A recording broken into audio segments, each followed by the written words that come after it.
É um prazer enorme estar aqui compartilhando a companhia de vocês. E a mim coube, então, um grande desafio para fazer uma abordagem sobre o que tem acontecido, sobretudo neste ano.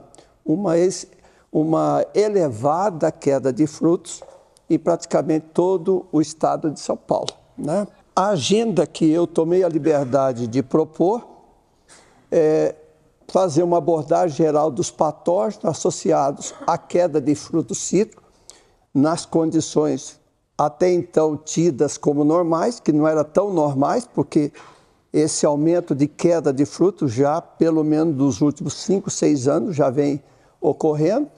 Fazer uma abordagem mais específica de doenças que, de fato, aumentaram nesses últimos anos, sobretudo no ano passado e nessa safra 2025-2026. Uma abordagem sobre por que esses tais patógenos estão se manifestando dessa forma, quais são as possíveis estratégias de manejo. Então, uma abordagem, um modelo teórico para se pensar, um possível modelo prático, e até a apresentação do colega Camilo, ele já nos dá uma direção, um resumo e apresentar os agradecimentos. Muito bem. Na literatura, nós já sabemos quais são os patógenos normalmente associados à queda, às vezes prematura ou as doenças de pós-colheita. Então, são os patógenos que ocorrem nas diferentes fases. Então, costumeiramente, e é o que predomina, nós temos a podridão azul, podridão verde, nós temos a podridão peducular, isso se imaginando na fase de pós-colheita, podridão azeda, em determinados anos, tendo uma importância muito grande, não é muito frequente, mas em determinados anos, sobretudo quando de chuvas que antecedem o período de colheita, aumenta muito a incidência. Antracnose, sempre tido como uma doença cujo patógeno é muito beneficiado quando as condições ambientais são muito favoráveis e, sobretudo, quando existe muito ferimento. Podridão marrom, que em alguns locais onde o nível de fitóftora no solo é muito grande e temos chuva no inverno e a saia da planta encostada no solo, alguns anos nós temos muito problema de fitóftora, que é a podridão marrom. A pita preta está desconexo quando a gente pensa em doença nesse contexto de armazenamento, mas também pode estar enquadrado nesse grupo, né? Muito bem. O que nos chama muita atenção é porque que a podridão peducular e, recentemente, a antracnose alcançou um nível muito elevado. A antracnose, para mim, foi uma grande surpresa também, porque a questão da podridão peducular, eu já acompanho esse problema há mais ou menos 5 anos, né? E vendo como que a gente minimiza isso daí. Mas neste ano, em particular, aumentou muito a incidência de antracnose. Bom, tipicamente, podridão peducular está associado a esses dois patógenos, que são, por exemplo, a Lasodiploide diaporte, que pertence a um grupo taxonômico específico. Então, quando da ocorrência desse complexo de patógeno, um pesquisador americano, em 2011, a esse complexo, ele atribuiu o termo BOT e depois foi rebatizado por um pesquisador chileno, há cerca de uns 5 anos, mas é uma forma genérica de se referir a um complexo de patógenos que pertence a uma família, Botrus faerialis, então simplifica e na intimidade chama de BOT, né? E o coletótico e outros, né? Muito bem. Os sintomas da questão da podridão peducular, sempre o sintoma pode ocorrer lá, por exemplo, nos frutos, pode ocorrer em ramos, pode, em determinadas circunstâncias, e isso vem ocorrendo em várias partes do mundo, um incremento da incidência de Lasiodiplodia e alguns fungos congêneros em diversas culturas. Por exemplo, em videira, hoje no Brasil, talvez seja o patógeno ou o grupo de patógeno mais importante que ocorre. Por exemplo, como há cerca de uns 15 anos, nós tivemos uma ocorrência muito grande de um patógeno chamado Eutypa lata, é o nome do fungo, e esse Eutypa faz parte desse grupo, só que hoje nós temos diversas espécies de Lasiodiplodia que ocorrem em videira, mas hoje, dentro desse grupo de patógenos, sobretudo Lasiodiplodia, nós temos mais de 300 espécies de plantas que são hospedeiras. E o número de espécies é muito grande. Nós saímos praticamente de uma espécie conhecida por décadas como Lasiodiplodia theobrome, e hoje nós temos mais de 10 espécies, né? E muitas dessas espécies ainda com revisão, com a taxonomia sendo revista, né? Então, com certeza, o horizonte é muito maior e a perspectiva futura não é das mais... Não é fácil. Esse patógeno vai aumentar, com certeza vai aumentar, e tem várias razões. Então, esse é o conjunto de sintomas resultante desse complexo de fungos. Hoje eu diria que a importância econômica é de média, alta a muito alta. Aí depende das condições de manejo, localização, idade das plantas. Existem secamento de ramos, então, dentro dos sintomas anteriores, não é diretamente do fruto, mas é precedido, por exemplo, de secamento de ramos, secamento de galhos, né? E nós temos alguns secamentos de galho que, às vezes, nós temos Lasiodiplodia associado, como no caso, não o caso específico aqui, às vezes esse secamento de ramo nós temos só coletótico, e às vezes o secamento de ramos nós temos vários patógenos, mas estão ali como saprófita. Nesse exemplo específico aqui, ou é uma valência alvorada, ou é uma vestim, e que essa queda não é resultante de um efeito direto de fungos. Nesse caso específico, aliás, aqui é o próprio fungo, perfeito. Como é que eu uso a seta? Você segura aqui. Tá, beleza, obrigado. Então, nesse caso específico aqui já é um fungo e com certeza Lasiodiplodia, né? E comum investir em valência alvorada. Aqui nós já temos secamento de ramos por conta de fungo, e no caso específico Lasiodiplodia, e o sintoma ocorrendo já na região peduncular, num nível bastante significativo, são fotos de há 5 anos, aqui reproduzindo o sintoma também da podridão peduncular, né? Nesse caso aqui, nós temos, nessa foto especificamente, nós temos 2 fungos associados. Depois nós vamos tentar ver as diferenças entre eles, né? Aqui nós temos, por exemplo, aqui é exclusivamente Lasiodiplodia. Lasiodiplodia tem essa coloração aqui e vocês veem que existe uma proeminência. É como se tivesse um dedo, como se tivesse uma mancha. Então, isso é tipo de Lasiodiplodia, né? Aqui, por exemplo, aqui dá para perceber muito bem esse nível de evolução, como é que dá para perceber que existe um crescimento não linear das lesões, isso é Lasiodiplodia, né? Aqui, novamente, já na condição de pós-colheita, num experimento que eu conduzi lá em Jaboticabal, um experimento que eu fiz já há uns 4, 5 anos, a doença ocorrendo em um nível bastante significativo no pomar na época. Então, vocês percebem o sintoma localizado próximo da região peduncular e distribuído em vários pontos, né? o sintoma típico de Lasodiploide. Sintomas aqui em ramos, aqui foi feito o teste de patogenicidade e o material foi obtido desse tronco, dessa planta aqui. Então, sintoma típico de Lasodiploide aqui no tronco. Esse sintoma pode ser encontrado em qualquer parte da planta, né? Com predominância, esse tipo de sintoma é mais comum na vestim.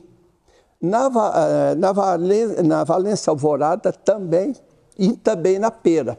São onde a gente encontra com mais frequência. Natal, acima de 12 anos, também nós encontramos esse sintoma, né? Aqui já é o sintoma de coletótico. Vocês percebem que o bordo da lesão é bem definido, não existe aquela confluência. Já é uma lesão seca, dura, o tecido fica corticoso, diferente já da Lasodiploide, né? Nesse caso aqui, existem duas doenças. Aqui já percebe que a cor da mancha é diferente, aqui é preto, aqui é marrom. Então, já ocorreu uma co-infecção, né? Aqui exclusivamente coletórico, percebe que é uma lesão seca, então é o sintoma de antracnose em frutos, né? Novamente, sintoma de antracnose, diversas formas, percebe que a periferia da lesão é bem definido, o bordo é bem definido e fica o tecido corticoso. Além disso, com uma lupa, se nós olharmos, a gente vai ver um monte de pontinhos pretos, que são as estruturas típicas desse fungo. Essa estrutura do coletótico é mais proeminente do que da Lasodiploide ou de Phomopsis ou do congêneres, né? Esse aqui foi um caso de 2021, que foi o mês de janeiro e fevereiro, nós tivemos muita chuva. Em vários pomares de Poncã e Murcote, nós tivemos muita queda de fruto nessa fase. Isso foi exclusivamente coletótico. Nessa região, por exemplo, aqui da Anhanguera, esse sintoma ocorreu em diversas propriedades, causou muita queda de fruto, né? E depois disso, a ocorrência nessa fase tem sido muito esporádica, felizmente, né? Aqui a podridão marrom, né? Aqueles frutos que estão mais próximos da planta, numa área cujo inóculo esteja elevado. É comum nós encontrarmos esse tipo de sintoma. Percebe, o nome marrom é muito bem definido, o fruto cai, né? Cai muito fruta, né? Normalmente 50 centímetros da parte mais baixa da planta, no caso daquelas que têm uma saia bem vigorosa. Aqui, muito bem conhecido, o mofo azul e o mofo verde, né? Os mais frequentes, né? E o que tem acontecido para que, especificamente no caso da Lasodiploide, nós tivéssemos essa grande evolução e, genericamente, uma agressividade muito alta. Eu vou tentar, de forma resumida, apresentar o que, no meu ponto de vista, é o que se sucede. Por quê? Então, por exemplo, temperatura elevada, má distribuição de chuva, elevada insolação, desequilíbrio nutricional, isso relacionado ao estresse abiótico. Nós temos as questões relacionadas ao estresse biótico, com destaque para o green, sobretudo o green, perda de vigor advinda dessas infecções de Candidato Liberibacter, desfolha intensa, secamento de ramo, elevado gasto de energia e desequilíbrio hormonal. O elevado gasto de energia, porque plantas com greening, elas tendem a gerar novos refolhamentos e novos florescimentos. E, normalmente, é um desgaste estéril, porque, na maioria das vezes, não segura esses frutos, então consome muita energia e não gera nada para a planta. E ela, gradativamente, ela vai enfraquecendo. Com isso, gera muitos ramos secos, que são condições favoráveis para esses fungos, sobretudo a Lasodiploide e coletótico, multiplicar e passa a ser uma fonte de inóculo gigantesca. Nós vamos abordar mais isso pela frente, né? Então, para tentar buscar as relações do secamento de ramo, esses patógenos, e chegando no que nós vimos nesses últimos anos, eu vou abordar aqui alguns trabalhos. Esse primeiro aqui, ele fala da alta incidência da colonização de fruto na fase de pós-colheita pelo fungo Lasodiplodia, né? E esses sintomas na fase de pós-colheita, eles são potencializados e existe uma relação, a princípio, indireta do green, né? Então, essa vai ser a minha apresentação, né? Da fase aqui em seguida. Então, o autor, ele coletou frutos de Hamilton e Valência, de laranja Valência, com e sem sintomas, pegou a região do pedúnculo, ele fez uma análise de DNA e a mesma coisa, pegou do suco de laranja, fez uma análise de DNA, no caso aí com o foco em Candidato Liberibacter. Com esse trabalho, ele determinou o título, que é uma forma indireta de representar a concentração do fungo, no caso na região peduncular, e da bactéria no suco daqueles frutos infectados. Então, nessa primeira apresentação, nesse eixo aqui nós temos a concentração da bactéria, né, na região do disco, no cálice, na região do disco basal. Quanto mais baixo esse número aqui, e eu alinhei aqui o 30, significa que a concentração nesse eixo vertical, concentração de diplódia, é um trabalho de 2012, ele chamava diplódia, hoje é lasodiplodia. Então, abaixo de 30 significa que a concentração da diplódia é alta. Então, todas essas bolinhas aqui, significa que a concentração aqui é alta, né? Abaixo de 30.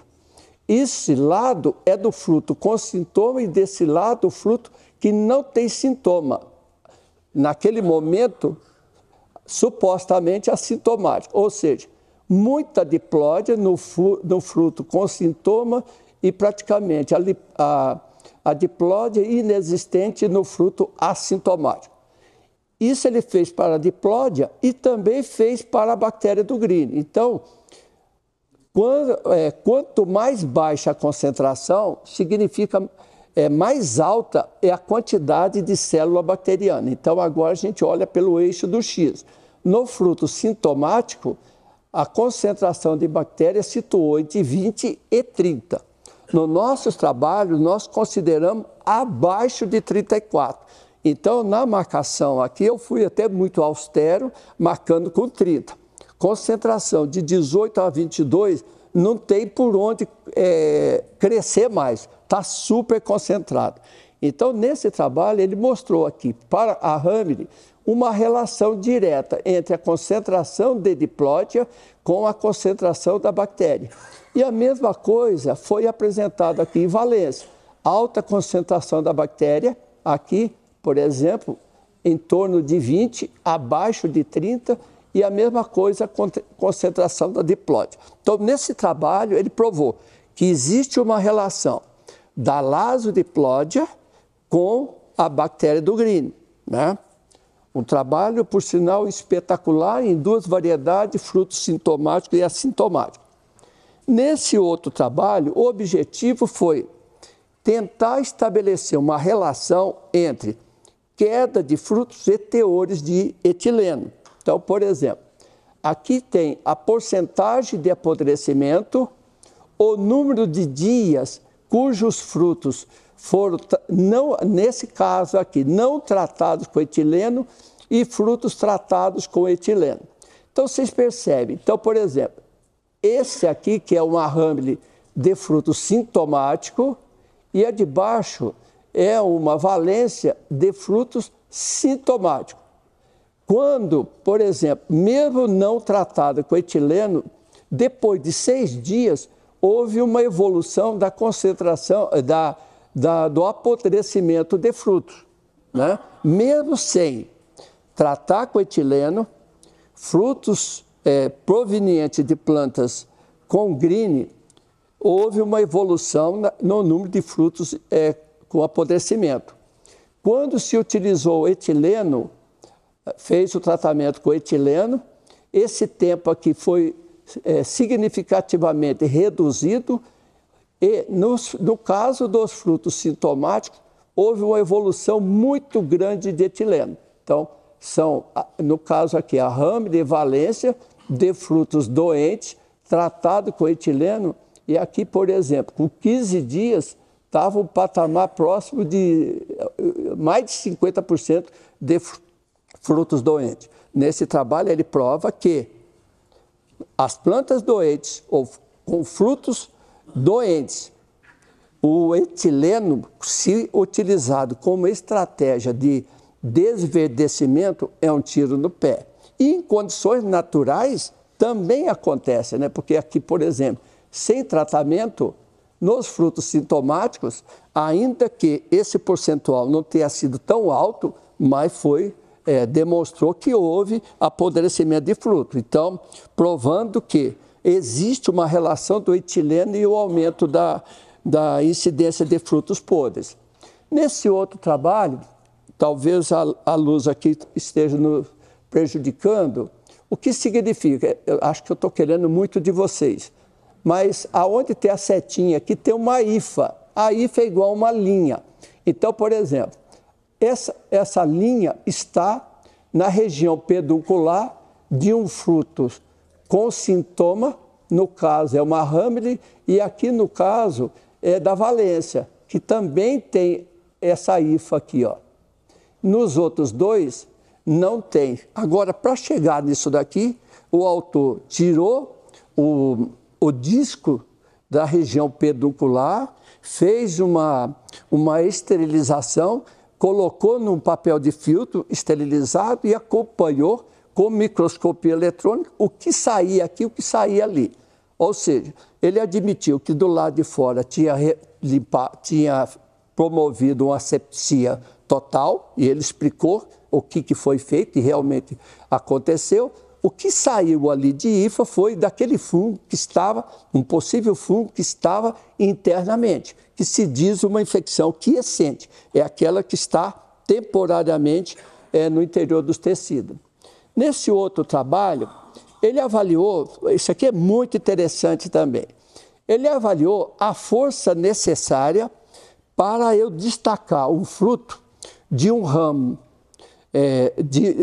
o fruto de um ramo do pedúnculo em áreas com green, e só que ele cortou o raminho com o fruto, um determinado número, 90 frutos, levou para o laboratório, e aí com o equipamento ele determinou qual que era a pressão necessária para remover esse fruto em relação àquela região do pedúnculo. Então, o objetivo é quanto de força eu preciso aplicar para conseguir soltar esse fruto.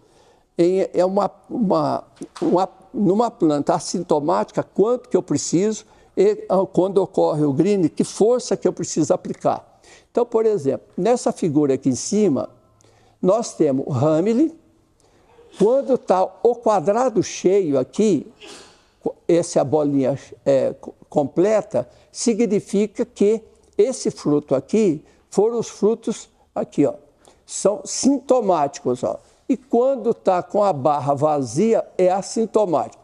Ou seja, quando, por exemplo, um fruto sintomático, aqui não está funcionando bem, ó, no caso de fruto sintomático, eu preciso uma frequência aqui de em torno de 12%, 12% dos frutos eu consigo remover do ramo exercendo uma pressão de 5 newtons. Aí, mais ou menos 22%, eu preciso de uma força um pouquinho maior, entre 5 e 10.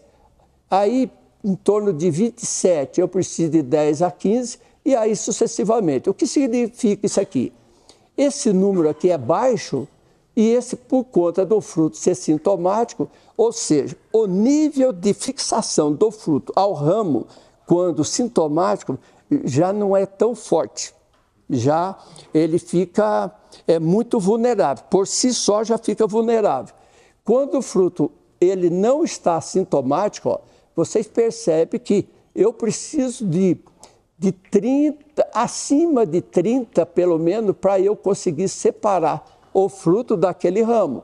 E a mesma coisa acontece com a valência. Mesma coisa, fruto sintomático, com pouca pressão eu já consigo soltar o fruto, né? Para fruto assintomático, essa pressão precisa ser maior. Isso é em Newton, né? Então provou que o fruto fica muito mais debilitado em termos de fixação no cenário de Green. Nesse outro quadro aqui, ele fez uma correlação entre a concentração do fungo na região peduncular e a força necessária para remover os frutos. Vocês se lembram que eu disse que quando os valores estiverem abaixo de 30, significa que existe uma alta concentração do fungo, de células do fungo, porque isso aqui é avaliado pela quantidade de DNA. Então, por exemplo, nesse caso aqui, eu preciso de em torno de, aonde eu tenho muita diplódia, eu preciso de em torno aqui de 12 a 13 newtons para eu conseguir remover os frutos, né? E nesse outro, bom, isso aqui para a Hamilton e a mesma coisa para a valência. Aqui na valência um pouquinho mais, em torno de 17, para essa mesma concentração de bactéria. Ou seja, a fixação do fruto ou a sua vulnerabilidade está diretamente relacionada à concentração, no caso aqui, Lázio-Diplódia. Então, indiretamente, prova que a Lázio-Diplódia é um dos patógenos que causa essa queda de fruto, né?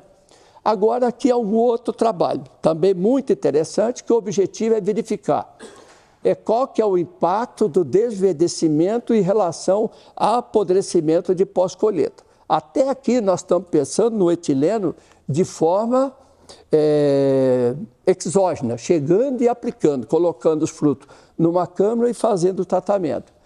Então, interessante. Por exemplo, o autor avaliou a testemunha tempo zero, aliás, com 0 de etileno, com 1 ppm, com 10 ppm, 50 ppm de etileno. Então, dá para verificar que à medida que aumenta a concentração do etileno ao longo do tempo, a porcentagem de podridão peduncular aumenta. Ou seja, aumentou o etileno, vai aumentar a podridão peduncular e, por consequência, a queda de fruto. Então, esse trabalho provou isso daqui no caso da laranja pineapple. E esse outro trabalho, o objetivo é verificar o efeito da concentração de etileno na possibilidade de remover os frutos. Foi utilizado o mesmo procedimento, também na concentração de 0, 1, 10 e 50 ppm de etileno. Ficou muito claro aqui que, em concentrações muito elevadas de etileno, por exemplo, mesmo assim, já próximo de 24 horas, a fixação do fruto já diminui drasticamente, né? Então, já o etileno é um potencializador de queda de fruto, né? Parece muito óbvio, mas alguém precisa provar isso daí, né? Nesse outro trabalho, o objetivo foi avaliar o nível de etileno e quando os frutos eram submetidos ao tratamento com etileno, no caso aqui a 10 e a 1,50, em dois experimentos ele avaliou qual que era a porcentagem de recuperação de Lázio-Diplódia a partir do disco basal. Então, por exemplo, ele observou que no experimento 1, com concentração baixa ou a concentração mais baixa de etileno, a recuperação do fungo foi 80% no primeiro experimento e 97% no segundo. Ou seja, mesmo em concentração baixa de etileno, a recuperação foi muito alta. E a 50 ppm, que teoricamente era de se esperar uma recuperação mais alta, ela foi menor. Ocorreu, mas ela foi menor. O que se pressupõe? O etileno, por si só, diretamente, ele pode ter um efeito deletério para o próprio fungo. Mas demonstra também nesse trabalho, por exemplo, que o fungo estava internamente, ele desenvolveu e ele foi facilmente recuperado, né? E no outro trabalho, a podridão peduncular, quanto de podridão peduncular, quando os frutos são tratados em 3 concentrações de etileno, e nesse caso aqui ele avaliou a incidência naqueles frutos cujo cálice tinha sido removido e onde o cálice não havia removido. Aonde o cálice estava intacto, ou seja, foi feito o tratamento e o cálice ficou intacto, não se soltou naturalmente, a recuperação, a porcentagem de podridão peduncular foi muito mais alta quando do cálice sendo retido, né? Quando o cálice é retido. O importador, ou para o mercado, uma exigência é que aquele disco basal seja mantido no fruto. Então, se as condições de pré-colheita não forem muito favoráveis, às vezes nós temos problema de pós-colheita por conta disso. Então, em cenário onde nós temos história da doença, logicamente, todas aquelas medidas de sanitização, elas são extremamente importantes. Esse outro trabalho, que aqui foi publicado em 2021, o autor faz uma correlação da Lasodiplodia, da infecção de Lasodiplodia e produção de etileno e força necessária para remover o fruto. Um trabalho aqui que eu achei fantástico. Está pequenininho assim, mas vamos ver se a gente consegue entender. Essa bolinha preta, aonde está a bolinha preta, significa que foram os frutos que se soltaram da planta. E a bolinha branca, a bolinha vazia, é que o fruto não soltou. Qual foi o critério que ele utilizou? Tinha o green em praticamente 100% das plantas, pomares um deles aí de 8 anos, o outro um pouquinho mais. Ele balançava a planta, primeiro ele limpou tudo debaixo da planta, tudo limpinho, ele balançou. Aquele fruto que caiu, ele selecionou para o seu trabalho. E naquela planta, igual número de frutos, né, uma amostra bem representativa e quantitativamente semelhante, ele avaliou os frutos da planta, né? Então, aquele fruto que se soltou com facilidade, quanto aquele fruto que não se soltaram, com aqueles frutos que não se soltaram. Então, ele apresenta aqui o mesmo caso que nós vimos anterior. A concentração de bactéria que tinha no suco, em frutos aqui, que essa bolinha cheia é fruto que caíram, o drop de aqui, e de bolinha vazia é de fruto que permaneceram. O que o autor chega à conclusão? Por exemplo, os frutos que estavam doentes, a concentração de bactéria era muito alta, porque aqui é a concentração de bactéria e abaixo de 30. Abaixo de 30. No caso dos frutos que permaneceram,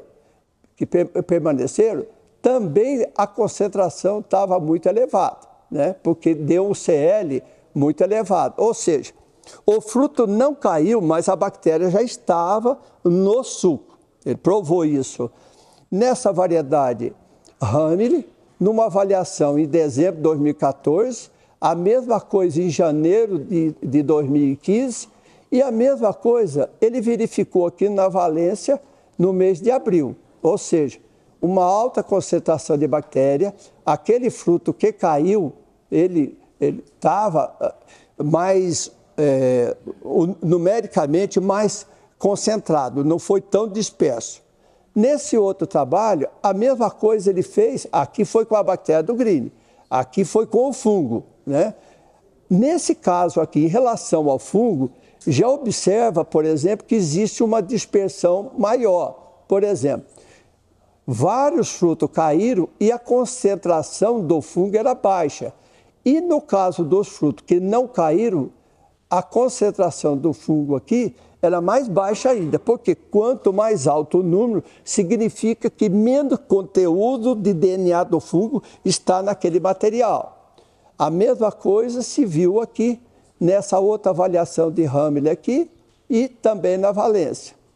Nesse outro trabalho, ele correlacionou os níveis de etileno em frutos que caíram e frutos que permaneceram na árvore. Ele coletou os frutos de plantas, coletou aqueles frutos que caíram, imediatamente submeteu a uma análise e botou numa câmara e determinou quanto que tem de etileno num, quanto tem de etileno no outro.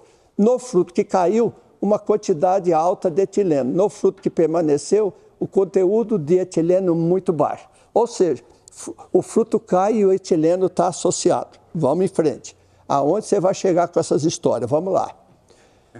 Aqui é uma correlação entre a concentração da bactéria versus a concentração da bactéria do Green. Aqui já está mais o preto no branco, o lápis no papel. Então, nós temos aqui, por exemplo, o fruto caído. Aqui está. Ó. Então, por exemplo, a quantidade de bactéria medida pelo seu DNA, abaixo de 30, e a concentração aqui, no caso aqui, no eixo do Y aqui, é o conteúdo de etileno. Ó, no fruto com diplódia, a quantidade de etileno estava aqui concentrada, abaixo de 30. A mesma coisa aconteceu com a Hamilton, a mesma coisa com a valência. Ou seja, a correlação foi alta, 0,70, 0,71 e 0,72. Em termos gerais, quando essa correlação é acima de 0,5, ela é aceita. No caso aqui, deu 0,7, então prova que existe uma relação entre, esse é um outro trabalho, entre a diplódia, a lasodiploide e a produção de etileno. Nesse outro trabalho, a mesma coisa, né? Diplódia, né? Diplódia junto com a produção de etileno, né? Nesse caso aqui tinha frutos que foram removidos e não removidos, ou seja, que caíram e não caíram, né? E a mesma coisa aqui em relação a essa produção de etileno e a bactéria do Green. Por exemplo, quando tem uma alta concentração da bactéria, aqui o caminho é o contrário. Ó. Por exemplo, aqui a gente percebe que nós temos uma alta concentração de bactéria e quanto mais alta a concentração de bactéria, nós temos mais produção de etileno. Captaram? Ou seja, queda de fruto, queda prematura ou queda de pós-colheita, ela é causada por um fungo, porém potencializada, aliás, cai pelo próprio Green, mas ela é potencializada pela coexistência do lasodiploide e a bactéria do Green. Nesse outro trabalho, ele avaliou qual que era a concentração do fungo e a concentração da bactéria na região peduncular. Então, por exemplo, ele avaliou diversas variedades. Essa early, essa precoce, qual laranja corresponde no Brasil? A Hamilton, né? Essa aqui é a Hamilton, corresponde a Hamilton. Early. Tá. Uma variedade precoce, uma variedade de meia estação e uma murcote. Ele avaliou nos tempos de 17 de abril, 10 de junho e 11 de setembro. O que ele observou? Que à medida que aumentava a concentração da bactéria, aumentava a concentração da bactéria, o CT, havia, diplódia. Aqui foi feito. Aqui é interessante, foi avaliado um fungicida, que no caso é o Quadristop, que corresponde no Brasil ao Prioritop, a mistura então de uma azoxastrobina com o triazol. O autor avaliou o efeito do tratamento desse fungicida. Ele foi realizado em intervalos mensais, foram feitas 4 aplicações na dose de 0,3 grama por litro, né? Na variedade precoce, numa meia estação, a Murcote, numa baianinha e no grapefruit. O que ele observou aqui? Ele avaliou, então, em diferentes épocas, a concentração da bactéria, né? A concentração da bactéria e a concentração do fungo. Aonde foi tratado, a quantidade de bactéria foi menor. Por exemplo, aqui a gente vê diplódia, que é esse de cima aqui, e embaixo o controle. Houve uma redução, mas à medida que foi passando o tempo, a concentração do fungo na região peduncular foi aumentando, ou seja, embora tenha sido realizado 4 aplicações de fungicida, eles não foi suficiente para controlar a doença, né? Então, isso aqui tem uma estrelinha aqui, então foi significativo aqui, foi significativo aqui. Nesses 2 tratamentos, nessas 2 espécies de citros, foi significativa, mas mesmo assim a concentração foi muito elevada, 4 aplicações. Já no caso de frutos aqui, por exemplo,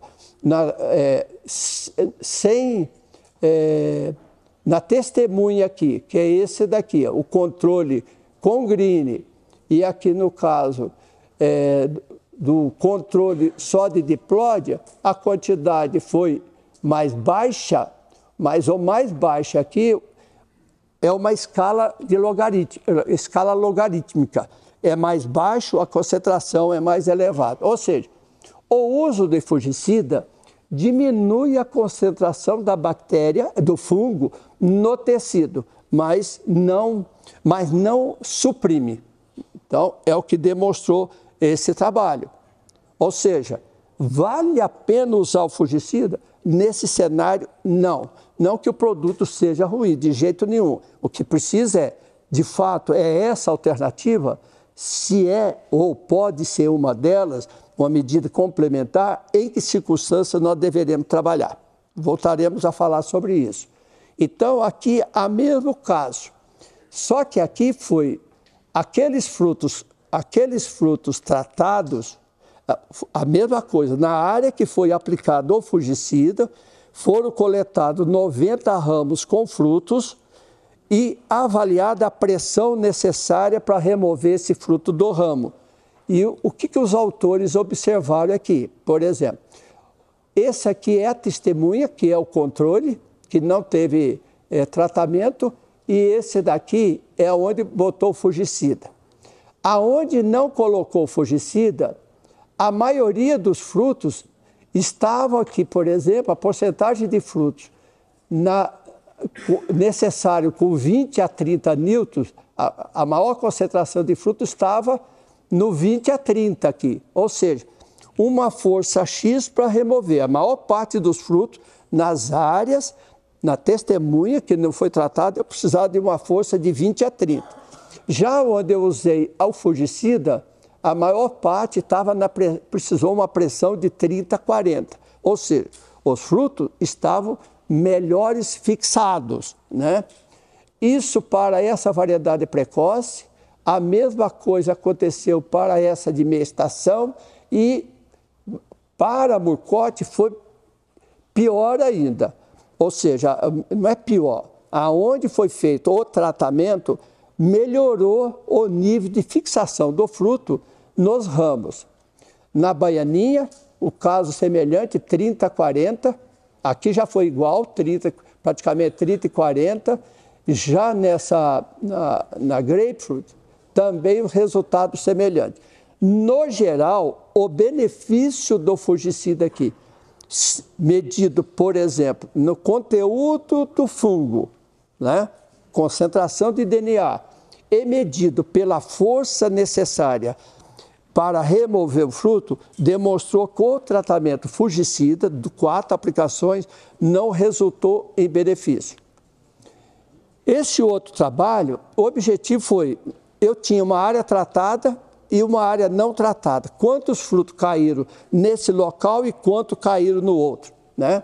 Então, as mesmas variedades, isso aqui, essas barras, refere ao número de frutos que caíram, né? Então, por exemplo, nessa variedade precoce não houve diferença aqui entre área tratada e não tratada, a mesma coisa para a variedade de meia estação, mas houve diferença no caso da Murcote. Então, por exemplo, esse fungicida, na Murcote, num cenário de green, ele resultou em benefício. Na Bahia não aconteceu, não houve diferença, e a mesma coisa na grapefruit. Ou seja, não houve resposta desse tratamento.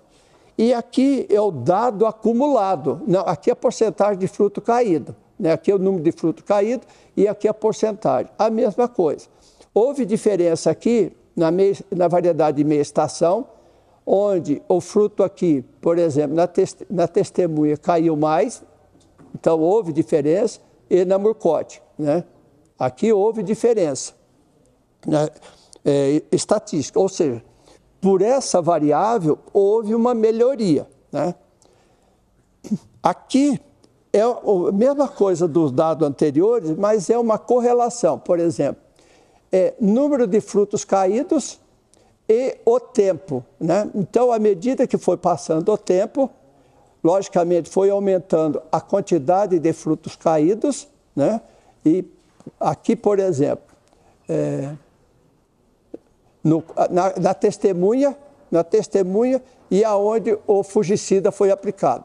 Houve uma queda menor ao longo do tempo nas áreas tratadas, tanto na precoce, tanto de meia estação e, sobretudo, aqui no Murcote. Já em relação à Bahia e à grape, não houve diferença nenhuma. Ou seja, se nós fizermos uma aplicação de fungicida, imaginando, por exemplo, uma variedade precoce, baseado nesse resultado aqui, se nós aplicarmos tipo dezembro, janeiro, fevereiro e março, ou janeiro, fevereiro, março, abril, ou fevereiro, março, abril e maio, baseado nesse resultado, não vale a pena fazer o fungicida. Resultado semelhante eu tenho observado em condições de campo, em meus experimentos em escalas menores, mas eu não descarto isso daí. O que está faltando é trabalhar mais e não é só o fungicida, lógico, né? Vamos lá. E aqui, bom, é esse o dado. Aqui, esse é um trabalho complementar que, para provar a relação desses fenômenos que acontecem decorrente da interação do fungo e a bactéria e a queda de fruto, o autor fez uma avaliação aqui da expressão de genes. Então, aqui tem um conjunto de genes relacionados à sinalização de etileno, a sinalização e síntese do ácido jasmônico, da relação dos ácidos jasmônicos e ácido salicílico. Aqui todos eles são genes relacionados à biossíntese ou expressão. E aqui embaixo, quais são as proteínas que são reprimidas. Aqui ele comparou frutos sintomáticos daqueles assintomáticos. Então, aliás, desculpa, frutos caídos e frutos não daqueles que foram removidos da planta. Chacoalhou a planta, caíram os frutos. Aqueles ficaram na árvore, aí fez essa análise para estudar a expressão gênica. Ele provou que, no caso dos frutos que caíram, então tinha essa propensão a cair por conta da consequência das doenças, houve uma expressão de várias proteínas aqui relacionadas a vários hormônios. Esses hormônios, o Camilo havia dito, e o professor Paulo depois complementou, e tem uma importância capital para modular várias respostas da planta, inclusive para defesas a estresse biótico e abiótico. E aqui o autor demonstrou que eles estavam lá, alguns deles super expressaram e outros reprimiram, então sinalizando da interação desses hormônios com a queda de fruto, né? A questão coletórica. Hoje o que a gente está vendo é isso daqui, ó. Isso aqui é coletótico, isso aqui é coletótico, mas tem esse caso aqui, tem lasodiplodia. Percebe que a periferia da lesão, do apodrecimento é diferente. Esse daqui é coletótico, aqui dali é coletótico. Está lotado de coletótico, muita coisa. Eu já estava preocupado, fiquei muito mais agora, né? Ó, isso aqui é exclusivamente coletótico, ou seja, é necessário pesquisa nessas interações. E esses fungos não estão ali, logicamente, de graça. O potencial danoso deles é enorme, e nós vamos abordar isso daqui. É o sintoma típico aqui de coletótico. Percebe que a periferia da lesão ela é bem definida.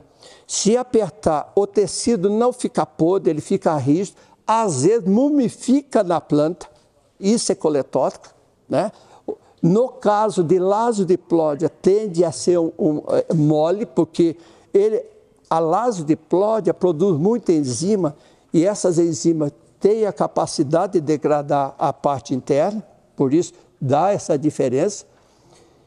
E por que esse coletótico está aí? Logicamente não é chover no molhado, mas isso tem a ver com o estresse biótico e abiótico, os mesmos que se aplica lá para o caso de lasodiplodia, e uma elevada fonte de inóculo que nós já tínhamos. A convivência com pelo menos duas espécies de coletótico já existe desde 1977 aqui no estado de São Paulo.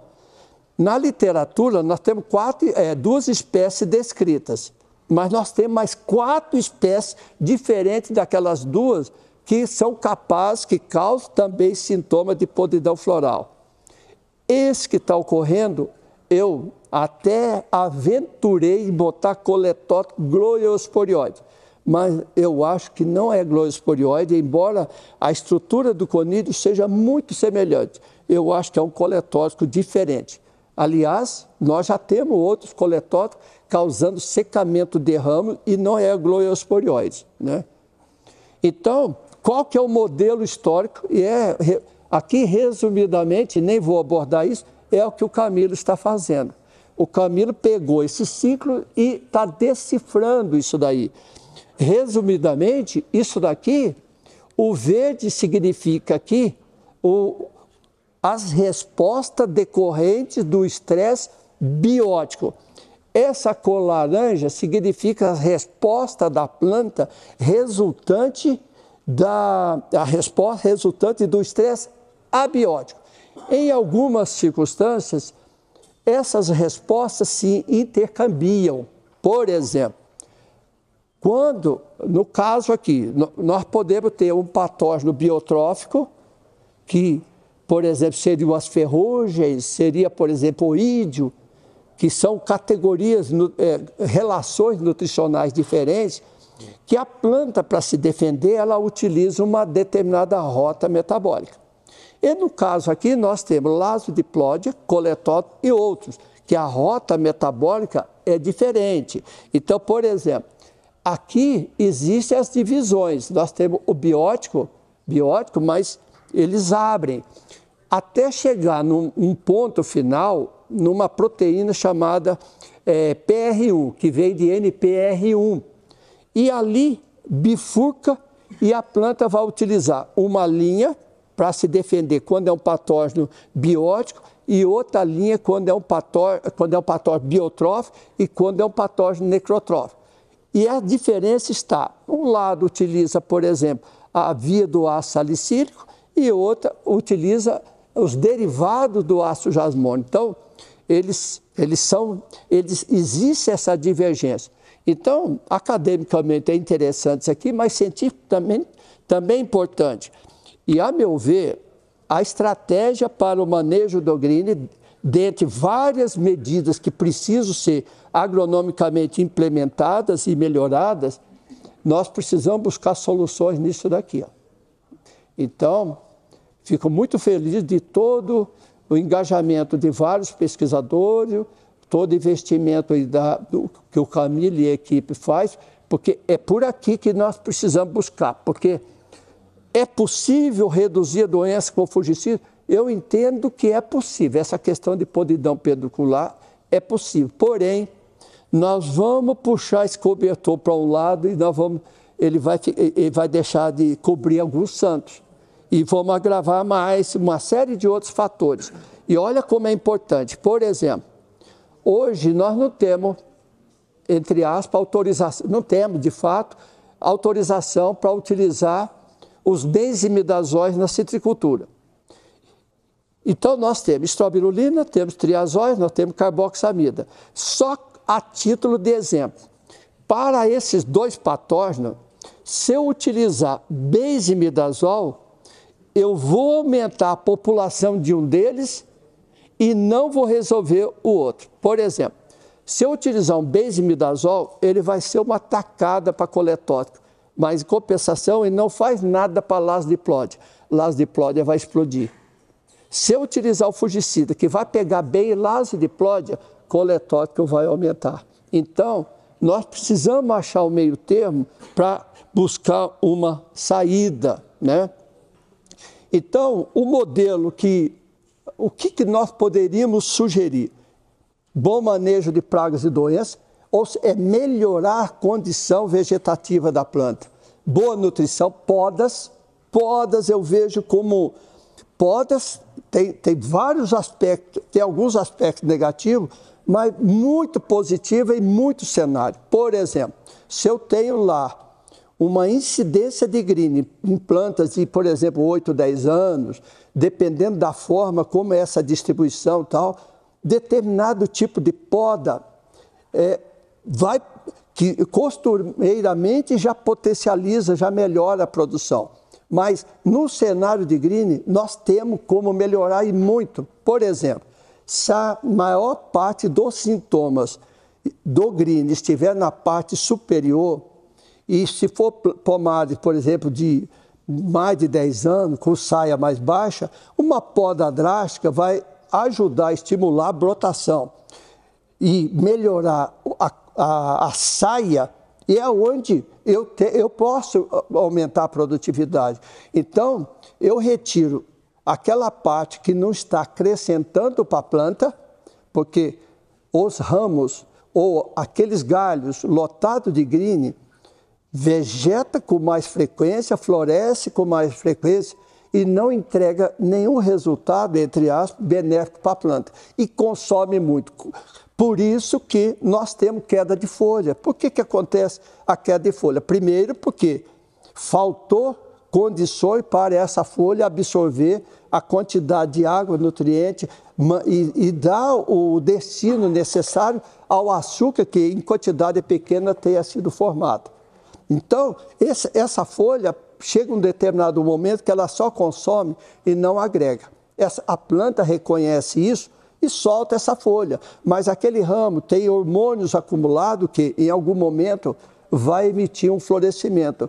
Cada fluxo de florescimento é um dispêndio muito maior para a planta e que por isso que ela privilegia, entre aspas, os frutos da primeira florada. Então, quando a gente pensa nisso daqui, nós precisamos de alguma forma de das melhores condições para que nós tenhamos uma primeira florada a melhor possível. Então, nós precisamos pensar como que a gente faz isso, né? A irrigação diminuiu o estresse, por exemplo. Nesse cenário, por exemplo, de queda elevada de fruto nesse ano, nas áreas irrigadas também ocorreu, mas no percentual muito menor, né? Eu digo área irrigada e com green, né? Bom manejo de planta daninha, colheita cuidadosa, sanitização de pomares, boas condições de armazenamento, melhoria dos níveis de matéria orgânica. Por exemplo, nós estamos com um experimento, alguns dos colegas aí conhecem, nós estamos com um experimento de manejo de green com 66 tratamentos. Uma das coisas que nós estamos fazendo é aplicar, até o ano passado, 7 toneladas de esterco por hectare por ano. Esse ano nós estamos trabalhando com 10. Temos green, tem havido incremento do green, todos os tratamentos que nós estamos avaliando, eles estão entregando resultado, uns mais ou outros menos, mas de padrões diferentes. Um induz já mais florada, outro, o enfolhamento é melhor, mas de um modo geral, todos eles nós temos ganho de produtividade. Mas não basta só isso, boas condições de manejo do pomar, né? Em termos de fungicida, pensando naqueles fungos, isso daqui, o que a gente faz para outros patógenos também auxilia aqui. É importante se repensar sobre, eu já fiz um trabalho, o trabalho está em andamento esse ano, avaliando o fungicida em condições diferentes, um cenário completamente diferente. Vou repetir esse tratamento na primavera, provavelmente em outubro, em novembro, e vou fazer no verão. No ano que vem, nessa época, eu espero ter um resultado mais completo e os dados anteriores desses experimentos que estão em andamento. Nós estamos tentando contemplar aqueles detalhes que eu abordei na figura anterior, né? Que todas aquelas interconexões. Não é fazer nada de novo. Esse não é o intuito, é buscar alguma ferramenta, alguma combinação que venha maximizar a capacidade de resiliência da planta. Então, por exemplo, essa experiência que o Camilo tem, tudo isso nós estamos somando. Eu converso com todas as pessoas possíveis para nos ajudar, para contribuir. Tem sido uma experiência incrível com todo mundo. Estou aprendendo, não é minha praia, bactéria e tal, mas estou aprendendo. Então, resumindo, fatores relacionados diretamente ou indiretamente com o aumento da incidência e severidade do complexo dos sintomas do tipo podridão floral, é direto ou indiretamente associado ao green, à elevação do inóculo dos respectivos agentes causais, ao estresse ambiental, sobretudo temperatura elevada e má distribuição das chuvas, baixos níveis de matéria orgânica dos solos e desbalanço nutricional. Resumidamente, é isso que nós temos em vista. O que precisa? O que nós temos visto e que está, de certa forma, ajudando em parte, não é uma recomendação, mas estou observando, por exemplo, que uma melhoria no nível de cobre orgânico, no caso aplicado nas variedades precoces, em novembro e dezembro, e nas tardias, dezembro e janeiro, a queda de fruto lá por conta da podridão peduncular é menor. Outra questão é o ácido salicílico aplicado, o ácido salicílico sintético, aplicado na base de 2 molares, que dá em torno de 238 gramas por 2.000 litros, também tem dado uma ajuda. Não resolve, mas tem dado uma ajuda. Nós precisamos avançar nisso e tudo isso daí. Então, a gente precisa disso, muito disso, né? Então, eu agradeço todos as propriedades, os produtores, as indústrias, as empresas, os meus companheiros que têm ajudado e agradeço vocês por ter me dado essa oportunidade aí de conversar. Muito obrigado.